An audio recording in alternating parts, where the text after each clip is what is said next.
देख रहे हैं डार्क फाइल्स। तो चलिए बढ़ते हैं आज की इस कहानी की ओर। मैं गांव का एक सामान्य सा लड़का हूं, जो दूसरे गांव के बच्चों का बचपन होता है वैसे ही एक साधारण सा बचपन मेरा भी रहा है। वही गलियों में अपने दोस्तों के साथ हुड़दंग मचाना, वहीं पेड़ों पर चढ़ना, खेतों में घूमना, पत्थर मारकर बेरी से बेर तोड़ना और शरारतों के बाद माँ से मार खाना।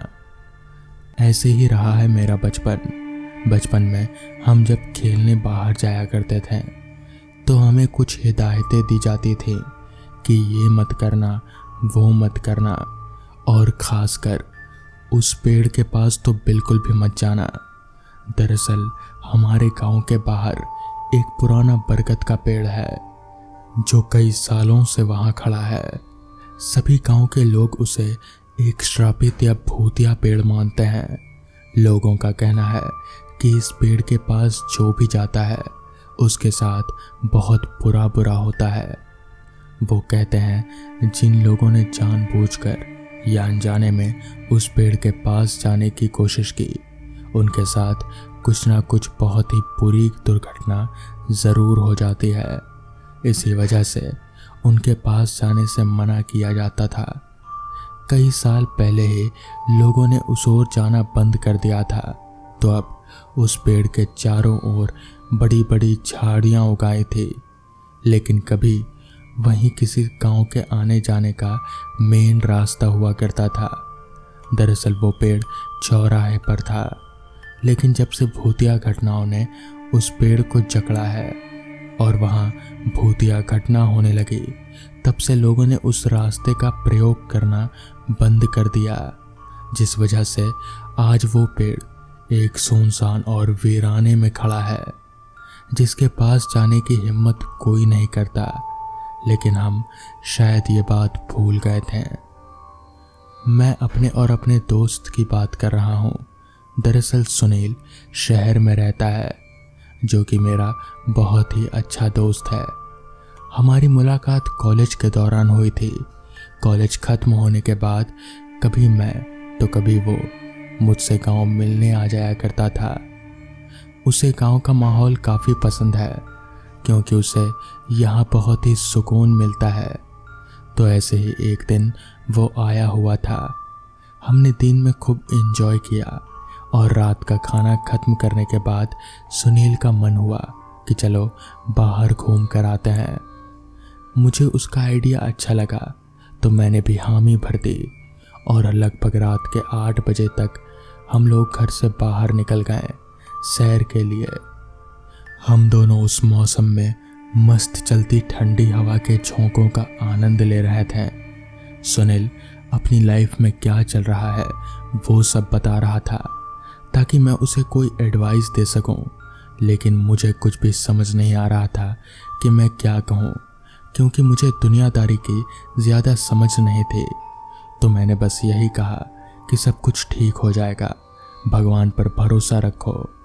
मेरी बात सुन उसे कुछ तो सुकून मिला ही होगा। उसको उदासी से बाहर लाने के लिए मैंने टॉपिक चेंज कर दिया और आगे क्या करना है लाइफ में, हम इस बारे में बात करने लगे। हम दोनों बातों में इतने घूमे हुए थे कि हमें पता ही नहीं चला कि कब हम उस भूतिया पेड़ के पास आ गए। हम अपने ही बातों में मगन चले जा रहे थे, कभी इस गली में तो कभी उस गली में। जब मैंने अचानक से आसपास देखा तो वो भूतिया पेड़ अचानक से हमारे सामने आ गया। मुझे जब तक एहसास हुआ तब तक हम उसके सामने पहुंच चुके थे। वो पेड़ हमसे कुछ 100 मीटर की दूरी पर था। मैंने वहीं पर अपने पैर जमा लिए जहां मैं खड़ा था, लेकिन सुनील नहीं रुका। वो आगे बढ़ता रहा। मैंने उसको आवाज़ दी, सुनील। उसने पीछे पलटकर देखा तो वो पीछे रह गया था। तो मैंने पीछे आते हुए उसने मुझसे कहा, यहाँ क्यों रुक गया? मैंने उससे कहा, हमें आगे नहीं जाना चाहिए। उसने मेरे घबराते हुए चेहरे की ओर देखा और फिर बोला, लेकिन क्यों? और तू घबराया हुआ क्यों है? मेरी आंखें एकटक बस उस पेड़ को ही देखे जा रहे थे। ये देख सुनील ने कहा, क्या हुआ? और उधर किससे देख रहा है? कौन है वहां? ऐसे में मैंने उससे कहा, अभी वक्त नहीं है इन सब बातों का, तू चल यहां से अभी। मैंने उसका हाथ पकड़ा और वापस लाने के लिए मुड़ा तो उसने हाथ झटकते हुए कहा, क्या बात है वो तो बता पहले। तो मैंने कहा, ये जगह ठीक नहीं है, हमें यहाँ ज़्यादा देर तक नहीं रुकना चाहिए।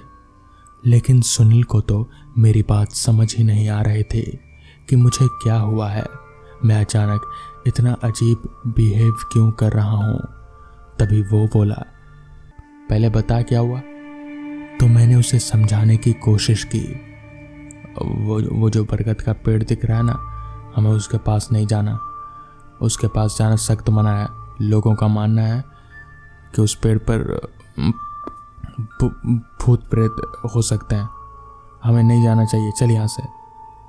मेरी ये बात सुन उसकी हंसी निकल गई और वो जोर जोर से हंसने लगा और मुझको बोला, भूतिया पेड़? कोई बहाना नहीं मिला मुझे डराने का? एक मिनट रुक, अभी निकालता हूँ तुम्हारा भूत। ये कहकर वो उस पेड़ की ओर बढ़ने लगा। मैं उसे रोकने की कोशिश कर रहा था पर वो मान ही नहीं रहा था और आगे चला जा रहा था, जबकि मेरी आगे जाने की हिम्मत तक नहीं हो रहे थे। मैं अपना एक कदम भी आगे नहीं बढ़ा पा रहा था। वो धीरे धीरे उस पेड़ के पास जा रहा था। आगे तो वो जा रहा था लेकिन डर के मारे गला मेरा सूख रहा था। मेरी घबराहट बढ़ती जा रही थी। मैं ना आगे जा सकता था और ना ही पीछे वहां से भाग सकता था और ना ही वहां रुक सकता था। मैं डर के मारे पसीने में पूरी तरह से भीग चुका था। कुछ भी समझ नहीं आ रहा था कि मैं क्या करूं। सुनील को वहां उस पेड़ के पास जाने से कैसे रोकूं। मैं उसे चिल्ला चिल्ला कर आवाज दे रहा था कि आगे मत जा, आगे खतरा है, लेकिन वो मान ही नहीं रहा था और आगे बढ़ता ही जा रहा था। उसका तो पता नहीं पर डर के मारे मेरा बुरा हाल था। फिर अचानक उसने अपने कदम रोक लिए। मैं घबरा गया कि अचानक इसे क्या हो गया, कहीं इसे वो प्रेत तो नहीं दिख गया।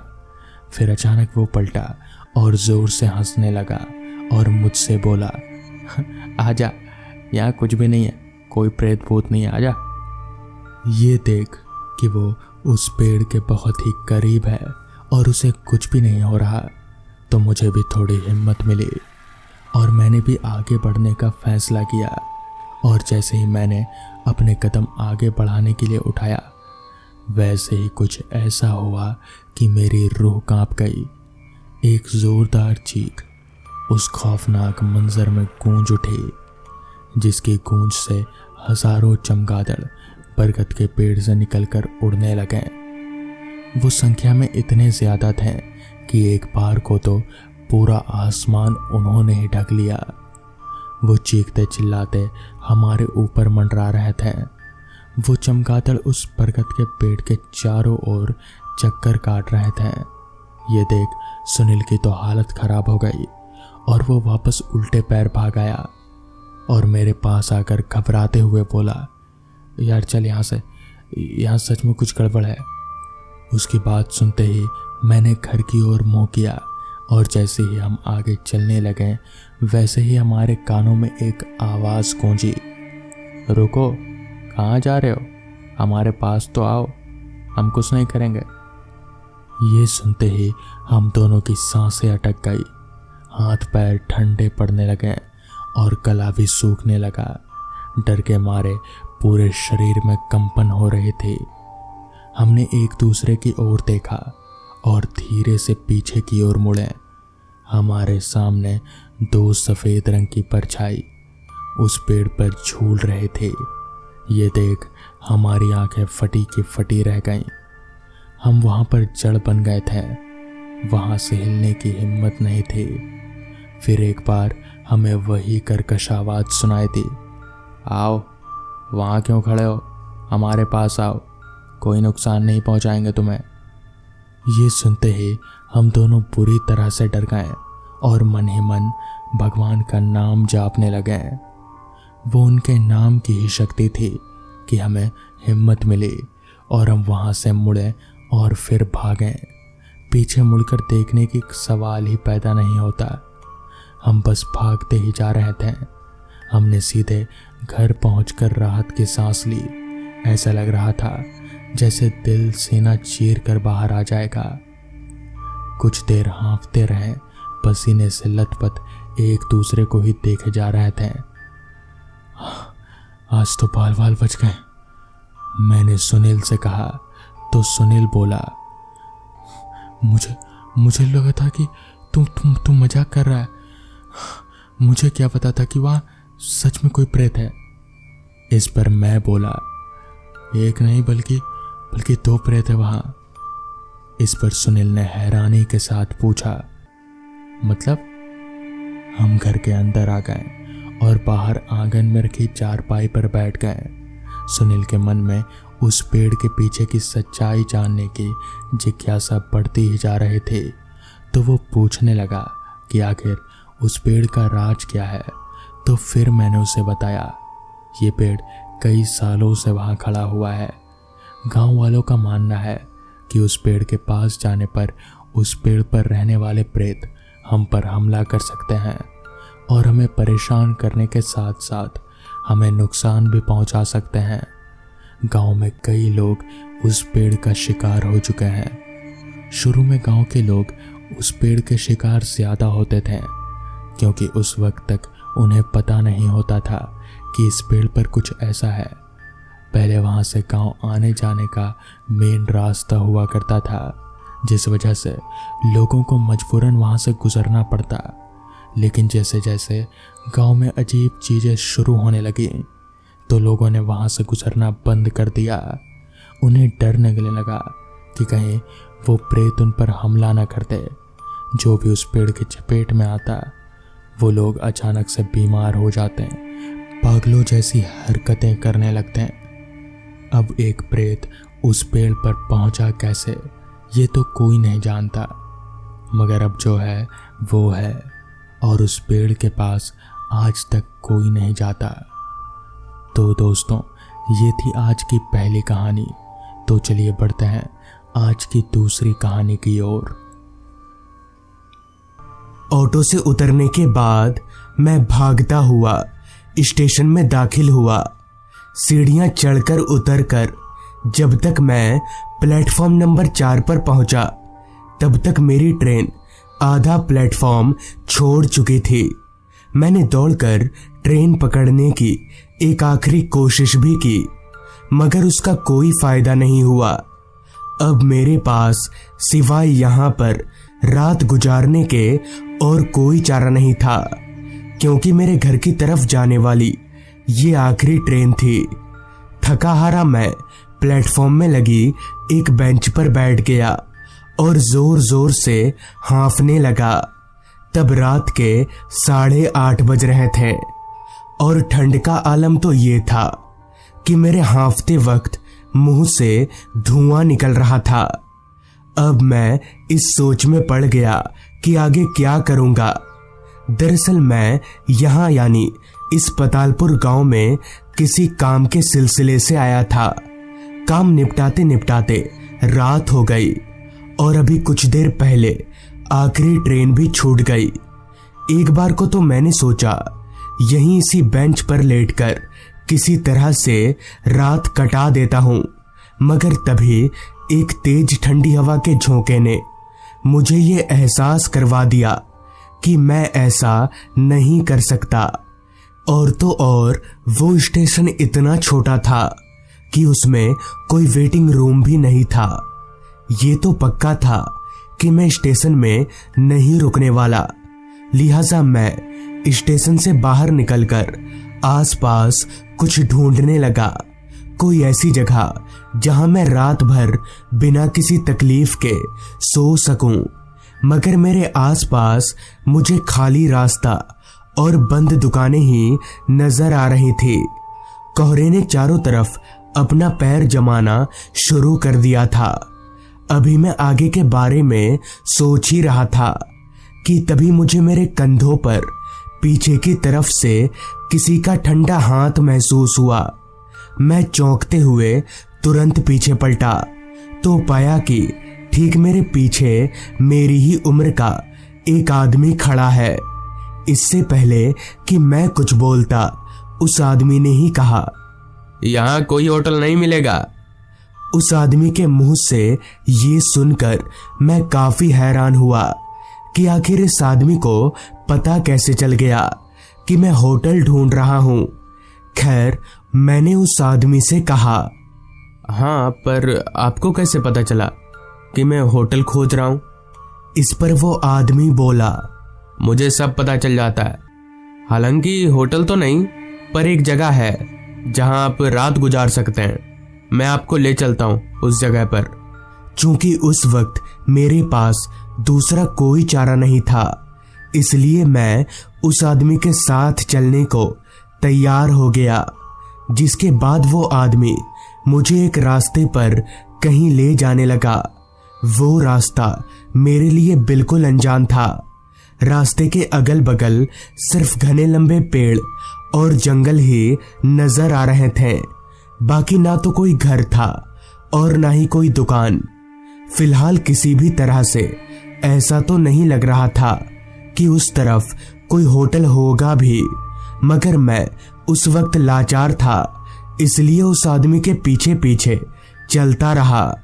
कुछ देर ऐसे ही चलते रहने के बाद रास्ते से थोड़ा हटकर मुझे एक 2 मंजिला इमारत नजर आने लगी। तभी मेरे आगे चल रहे उस आदमी ने मुझे उंगली के इशारे को उस इमारत की तरफ दिखाते हुए मुझसे कहा, यही है वो घर, आप यहाँ रात भर रह सकते हैं। मुझे उसी वक्त भाड़े की बात कर लेना ठीक लगा। फिर जब मैंने उस आदमी से भाड़े के लिए पूछा तो उसने कहा, जी, हम किसी से भाड़ा नहीं लेते, बस हमारा एक नियम है, अगर आप एक बार इस घर में अंदर चले गए तो कल सुबह से पहले बाहर नहीं निकल सकते। मैंने सोचा कोई बेवकूफ ही होगा जो इतनी ठंड में बाहर निकलेगा। ऊपर से मुझे मुफ्त में रात गुजारने की जगह मिल रही थी, जिस वजह से मैंने बिना कुछ सोचे समझे उस आदमी को हाँ बोल दिया। थोड़ा और चलकर हम लोग उस घर के नजदीक पहुंचे। घर की हालत ना तो बहुत ज्यादा अच्छी थी और ना ही काफी ज्यादा बुरी, मतलब ये कि रहने लायक था। फिर उस आदमी ने घर के दरवाजे पर लटक रहे ताले को खोला और हम दोनों घर के अंदर गए। घर के अंदर पूरा अंधेरा ही अंधेरा छाया हुआ था, जिस पर मैंने उस आदमी से पूछा, यहाँ इतना अंधेरा क्यों है? तो इस पर वो आदमी बोला, लाइट नहीं है यहाँ पर।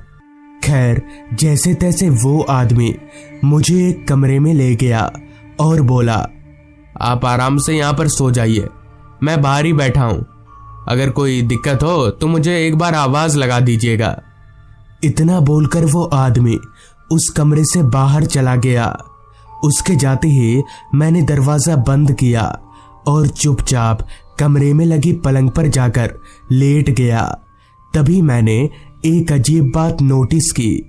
मैं 4 दीवारी और एक छत के अंदर सोया हुआ था, मगर फिर भी मेरे शरीर पर इतनी तेज हवा लग रही थी जैसे मैं खुले में सोया हुआ हूं।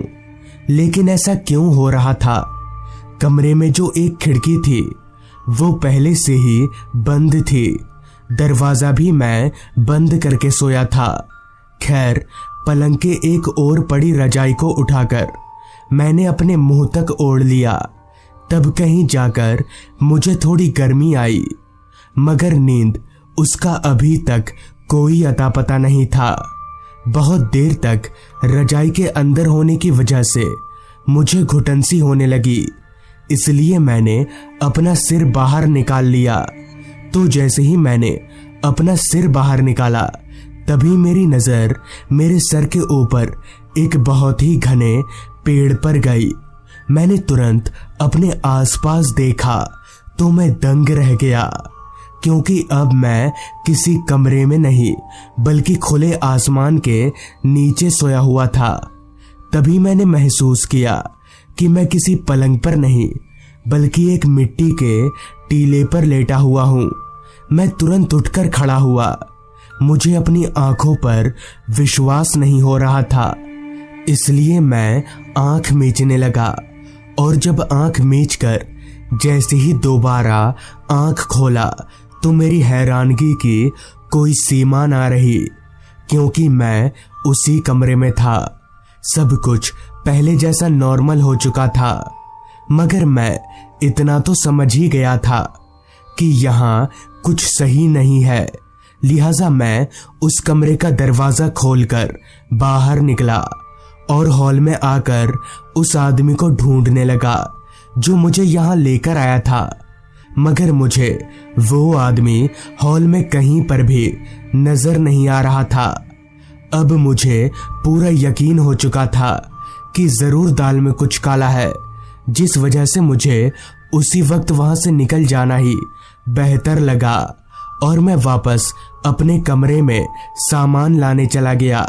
सामान समेटकर मैं जैसे ही कमरे के दरवाजे पर पहुंचा, तभी अचानक मेरे सामने वही आदमी आकर खड़ा हो गया, मगर अब उसका चेहरा पूरी तरह से बदल चुका था। उसकी आंखें पूरी तरह से काली पड़ चुकी थी और चेहरे पर किसी धारदार खंजर के निशान थे। उस आदमी के हाथ में भी एक धारदार खंजर था और वो लगातार मेरी ओर बढ़े आ रहा था। मुझे समझ नहीं आ रहा था कि अब क्या करना चाहिए। उस वक्त पर मेरा दिमाग पूरी तरह से ब्लैंक हो चुका था, मगर तभी मेरी नजर उस कमरे में लगी कांच की खिड़की पर गई। उस खिड़की में किसी भी तरह की कोई रेलिंग नहीं थी। मैं तुरंत उस खिड़की की ओर भागा और खिड़की खोलकर तुरंत नीचे कूद गया। हालांकि थोड़ी बहुत चोटें आई, मगर उस वक्त मेरे पास उतना वक्त नहीं था कि मैं बैठकर चोट सहलाऊं। लिहाजा मैंने वहां से दौड़ लगा दी। भागते वक्त मैंने एक दफा पीछे पलटकर भी देखा, लेकिन वहां ना तो वो घर था और ना ही वो आदमी। दौड़ते दौड़ते मैं सीधे स्टेशन पहुंचा। पूरी रात किसी तरह से स्टेशन में ही गुजार दी। हालांकि मुझे तब भी डर लग ही रहा था कि कहीं वो आदमी यहाँ फिर से ना आ जाए, इसलिए मैं स्टेशन मास्टर के कमरे में चला गया। वहां जाकर मैंने स्टेशन मास्टर को सारी बात बता दी, जिस पर उन्होंने बताया कि वो आदमी एक चोर हुआ करता था। लोगों को इस तरह से लूटना उसका काम था और वो अपने इस काम को उसी जगह पर अंजाम देता था। मगर एक दिन उस चोर का पाला किसी गलत आदमी से पड़ गया। उस मुसाफिर ने उस चोर को जान से मार डाला। तब से उसी की आत्मा भटकती है। हालांकि अब भी वो आत्मा लोगों को उसी जगह पर ले जाती है, मगर लूटने के इरादे से नहीं, बल्कि उन्हें जान से मार डालने के इरादे से। तो दोस्तों, ये थी आज की कहानी। अगर आपको ये कहानी अच्छी लगी हो तो चैनल को जरूर सब्सक्राइब कर लें। तो मैं आपका दोस्त आर्यन जल्द ही मिलूंगा आपसे ऐसी ही एक कहानी के साथ।